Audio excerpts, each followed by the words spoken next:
Saturday Sunday ஃப்ரீயாக இருக்கிறீங்களா? வீட்டில் ஈவினிங் டீ டைம்க்கு ஏதாச்சும் செய்யணும்னு தோணுதா? ஆத்துக்கார அசத்தணும்னு தோணுதா? ஆத்துக்காரரை வாங்க, இதே மாதிரி பன் செஞ்சு அசத்திடலாம். நல்ல சாஃப்டா பஞ்சு போல. பார்த்தீங்களா எப்படி இருக்குன்னு? இந்த மாதிரி செய்யலாமா?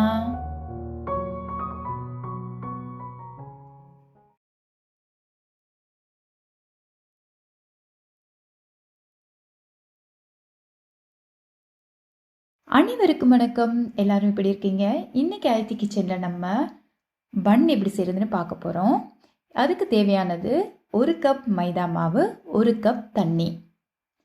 இதில் 1 டீஸ்பூன் ட்ரை ஈஸ்ட் சேர்த்துக்கலாம். அது கூடவே 2 டீஸ்பூன் சுகர் சேர்த்துக்கலாம். 1 டீஸ்பூன் உப்பும் சேர்த்துக்கலாம்.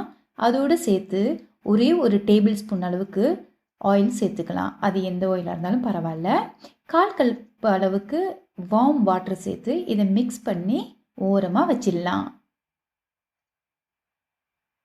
அதுக்கப்புறமா ஒரு சுத்தமான பாத்திரத்தில் 1 கப் மைதா மாவு சேர்த்துட்டு அது கூடவே ஒரே 1 டேபிள் ஸ்பூன் மில்க் பவுடரையும் சேர்த்துடலாம். சேர்த்துட்டு நல்லா இந்த மாதிரி உங்கள் கையால் கலந்து விட்டுடுங்க. அதுக்கப்புறமா நம்ம மிக்ஸ் பண்ணி வச்ச ஈஸ்ட் கலவை இருக்கு இல்லையா, அதை இது கூட சேர்த்துட்டு அந்த 1 கப் தண்ணியையும் சேர்த்து நல்லா நம்ம மாவை சாஃப்டாக பிணைஞ்சு எடுக்க போகிறோம். இந்த மாதிரி கைகளை வச்சு பிணையும் போது இப்படி தான் பிணையணும். எடுத்த உடனே கசக்கி பிணையக்கூடாது. அப்போ நமக்கு நல்ல மாவு பொங்கி வராது. கொஞ்சம் ஸ்டிக்கி தன்மை இருக்கிற மாதிரி இருக்கும், பரவாயில்ல. நாம் நல்லா அதை மசாஜ் பண்ணி எடுக்கும்போது அந்த தண்ணி எல்லாத்தையும் அவர் நல்லா உறிஞ்சி எடுத்துருவார். ஓகேவா? உங்கள் 2 கைகளையும் வச்சு நல்லா மசாஜ் பண்ணுங்கள். அதோட காற்று வெளியில் ஏறும்போது மாவு நல்லா புசு புசுன்னு ஊதி வரத்துக்கு ஹெல்ப் பண்ணும். இந்த மாதிரி செஞ்சுக்கலாம். பிணையிறது இதே மாதிரி நீங்கள் பிசைஞ்சிட்டு நல்லா ரோல் பண்ணி உள்ளுக்கு நல்லா அழுத்தம் கொடுத்து இந்த மாதிரி க்ளீன் பண்ணி வச்சிட்டிங்கன்னு வச்சுக்கோங்க. செம்மையாக புசு புசுன்னு வருவார். கொஞ்சம் ஆயிலை மேலே அப்ளை பண்ணிவிட்டு அதுக்கப்புறமா ஒரு கடாயில் இதுக்கான ஸ்டாக் ரெடி பண்ணிக்கலாம். ஆயில் சேர்த்துக்கோங்க. 1 டேபிள் ஸ்பூன் நான் சேர்த்துருக்கிறேன், போதுமானது. கடுகு கொஞ்சம் சேர்த்துக்கலாம். கடுகு பொரியட்டும். முன்னாடியே நான் ஃபிஷ் பண்ணோட ரெசிபி போட்டிருக்கேன், அதை கண்டிப்பாக என்னோடய சேனலில் போய் விசிட் பண்ணுங்கள். 1/4 டீஸ்பூன் சீரகம் சேர்த்துக்கலாம். ஒரு சின்ன பட்டை, 2 கிராம்பு,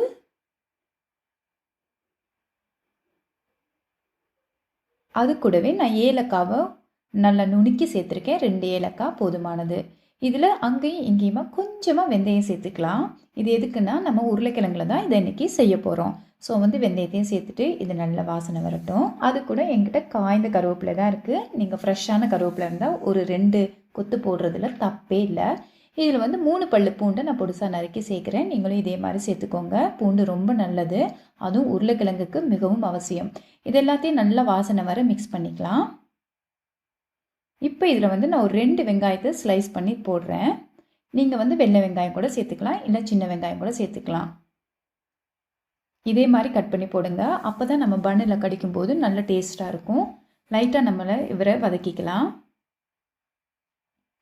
1/4 டீஸ்பூன் மஞ்சத்தூள், அதுக்குள்ளேயே உடைச்ச மிளகாத்தூள், அதாவது காஞ்ச மிளகாய் உடைச்சி வச்சுருப்போம் இல்லையா, அதில் 1 டீஸ்பூன் சேருங்க. அதிகமான காரம் விரும்புவராக இருந்தால் 1.5 டீஸ்பூன் சேர்த்துக்கலாம். இல்லைன்னா நீங்கள் 1 டீஸ்பூனே சேர்த்துக்குங்க, காணுமானது. இப்போ எல்லாத்தையும் வதக்கிட்டு அவிச்சு வச்ச உருளைக்கிழங்க உப்பு போட்டு அவிச்சு வச்ச உருளைக்கிழங்க தோல் நீக்கி இந்த மாதிரி க்யூப்ஸாக நம்ம கட் பண்ணிட்டு தான் இதில் சேர்க்க போகிறோம். அப்போ நம்ம சாப்பிடும்போது நல்ல டேஸ்ட்டாக இருக்கும். இந்த வெங்காயத்தோட நம்ம எல்லாம் சேர்த்தாச்சு இதுக்குள்ளே.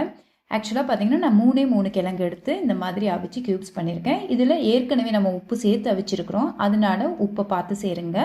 நான் ஒரு கொஞ்சமாக 1/4 டீஸ்பூன் அளவுக்கு மறுபடியும் உப்பு சேர்த்து நல்லா கலந்து விட்டாச்சு.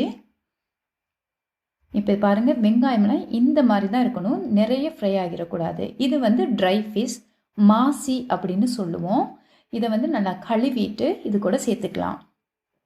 அப்படி இல்லை உங்களுக்கு விருப்பமே இல்லை, உருளைக்கிழங்கு மட்டும்தான் வேணும்னா இதை ட்ரை ஃபிஷ்ஷை ஸ்கிப் பண்ணிவிட்டு உருளைக்கிழங்குல மட்டுமே செய்யுங்க, அதுவும் சூப்பராக தான் இருக்கும். இப்போ எல்லாத்தையும் ஒன்றா கலந்து விட்டுடலாம். பாருங்கள் எவ்வளோ சீக்கிரமாக உருளைக்கிழங்கு அவிச்சு வைக்கிறதும் மாவை பிசைஞ்சு வைக்கிற டைமிங் தான் நமக்கு தேவை. மற்றபடி ரொம்ப ஈஸியாக சீக்கிரமாக செஞ்சிடலாம் இந்த டீ டைம் பன். பாருங்கள் எவ்வளோ அழகாக ரெடி ஆகிட்டார் இல்லை. இப்போ அதே சமயம் நமக்கு மாவும் ரெடி ஆகிடுச்சு. இந்த காற்று போகிற மாதிரி இந்த மாதிரி மசாஜ் பண்ணிவிட்டு அதுக்கப்புறமா கையால் நல்லா பிசைஞ்சு விடணும்.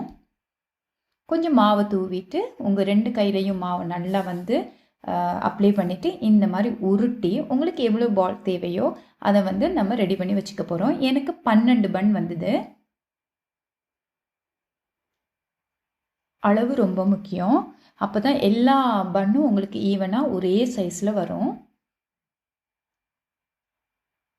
இப்போ நம்ம வந்து இதே மாதிரி போட்டுறக்கூடாது. இந்த மாதிரி வடிவாக கையால் குழி பண்ணி உள்ளே வந்து அனுப்பி நல்லா நம்ம பரோட்டாவுக்குலாம் செஞ்சு வைப்போம்ல, அதே மாதிரி செஞ்சு வச்சோம்னா இன்னும் சாஃப்டாக சூப்பராக இந்த மாவு பொங்கி வரும். ஒரு 10 நிமிஷம் இந்த மாதிரி உருட்டி வச்சுட்டு மேலே ஆயில் தடவிட்டு நம்ம வந்து ஒரு வெட்டான டவலாலேயோ இல்லை இந்த மாதிரி ஃபிலிம் பண்ணியோ வச்சிட்டோம்னா வேலையாயிடுச்சு. 10 நிமிஷத்தில் நம்ம திருப்பி மாவை வந்து நம்ம பண்ணால் ரெடி பண்ணிக்கலாம். இப்போ நான் இந்த மாதிரி வச்சிடுறேன். நல்ல நமக்கு வந்து வார்மான இடமா இருந்தால் சீக்கிரம் 10 நிமிஷத்தில் ஆகும். அப்படி இல்லை நீங்கள் ரொம்ப குளிர் பிரதேசத்தில் இருக்கிறவங்களா இருந்தால் ஒரு 20 நிமிஷம் ஓகேவாக இருக்கும். பாருங்கள் சூப்பராக இப்போ மாவு வந்து நமக்கு ரெடி ஆகியிருக்குது. இப்போ நம்ம எப்படி செய்கிறது பன் அப்படின்றத நான் சொல்லித்தரேன். முதல்ல இந்த லஞ்ச் ஷீட்டை வந்து நம்ம எடுத்துடலாம்.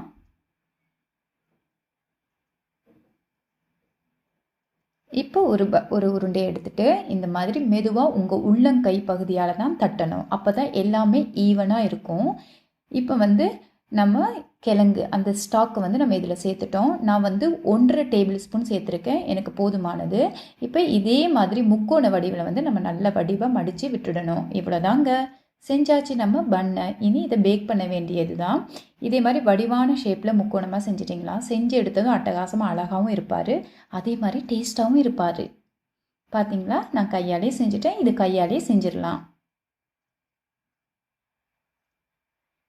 இனி ஒன்றா செஞ்சு நம்ம வந்து பட்டர் ஷீட் போட்டு நம்மளோட ட்ரேயில், ஓவனில் வைக்கக்கூடிய ட்ரேயில் நம்ம இதை ஒன்றா செஞ்சு நமக்கு தேவையான அளவுக்கு அடுக்கி வச்சுக்கலாம். அதிகமாக வைக்காதீங்க, எவ்வளோ வந்து அதில் வைக்க முடியுமோ அதை மட்டும் மெஷர்மெண்ட் பண்ணி வச்சுக்கோங்க. அப்போ தான் அந்த பன் வந்து பொங்கி வரும்போது நமக்கு இன்னும் சூப்பராக இருக்கும்.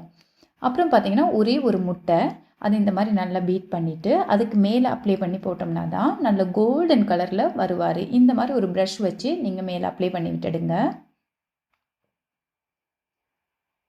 அப்போ நம்ம அவன் வச்சு எடுக்கும்போது அப்படியே கோல்டன் கலராக இருக்கும், பார்க்கவும் ரொம்ப பியூட்டிஃபுல்லாக இருக்கும். இப்போ நம்ம அவனில் வந்து வைக்க போகிறோம். நான் 180 செல்சியஸில் ஜஸ்ட் ஒரு 15 மினிட்ஸ் வச்சு எடுத்துட்டேன். பாருங்கள் செம்மையான நமக்கு பன் ரெடி ஆகிடுச்சு. இது ட்ரை ஃபிஷ் உருளைக்கிழங்கு சேர்த்து நான் செய்திருக்கேன். திருப்பியும் சொல்கிறேன், ஃபிஷ் பன் நான் முன்னாடியே செய்து போட்டிருக்கேன். அந்த வீடியோ நம்மளோட லிங்க்கில் இருக்க, போய் பாருங்கள். இந்த வீடியோ உங்களுக்கு பிடிச்சிருக்குன்னு நினைக்கிறேன். ஆரோக்கியமான உணவு, ஆரோக்கியமான வாழ்க்கை. இன்னொரு ரெசிபியில் சந்திக்கிறேன். பாய் பாய்.